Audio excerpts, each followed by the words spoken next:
Hi guys, it's Kate here for another video in my Game Changer Books series, and this one I wanted to talk to you about was, it's very special to me, and this is the first mystery that I ever read as an adult. I read some Nancy Drew and like Boxcar Children as a child, but this was the first one when I was in my early 20s, and I read this. And it is Ruth Rendell, surprise, and it is A Sleeping Life. And so I hadn't really tried out any mysteries as an adult. Like, I liked watching Hercule Poirot, those types of things, and I still like watching those, but I hadn't tried one. And I was at the beach staying with a friend, and I asked my grandmother for a book that I could borrow, and so she said, "Oh, you have to read Ruth Rendell," and she is her favorite mystery author. And so this was the first one that she shared with me, and this is the 10th in the series, but this was one of her favorites in it, and so she thought I should try it. And this is about, I want to get the names right. So yeah, Rhoda Comfrey. There was a body identified, and this is a woman who was around 50 years old, and the thing that makes it more complicated, she's found near her father's home in Sussex, but she's been living in London for the last 20 years, but they cannot find any traces of her life in London. They have no idea where she lived. They don't know what she did for a living. They can't find any friends that she might have known. They can't find any trace of Rhoda Comfrey.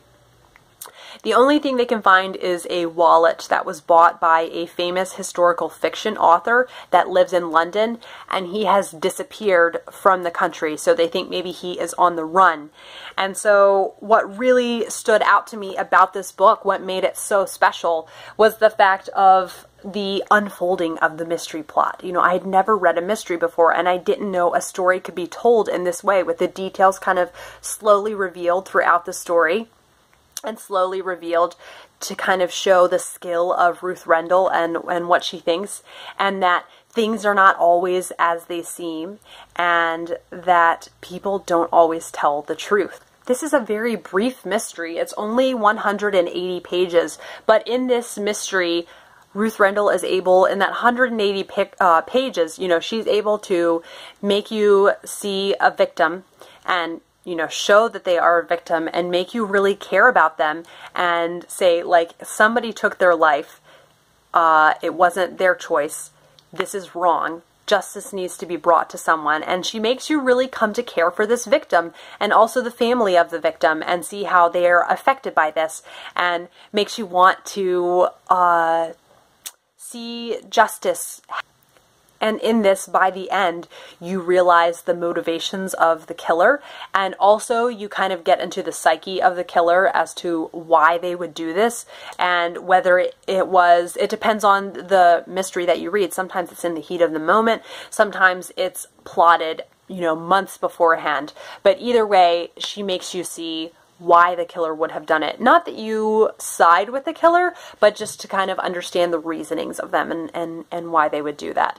So this was my first mystery, and it just blew me away how a story could draw you in so quickly and give so much satisfaction in just 180 pages. So I mean, I feel the same satisfaction from reading this sometimes that I do from reading like a 500-page book. It's just all in the skill of the writer, and this is one mystery that it made me realize that I really do want to read more mysteries, and I need more mysteries in my life, and they just brighten my day, and they're such a good book to read when you're in a reading slump or when you want something just to jump into. And I always read a mystery at the beach.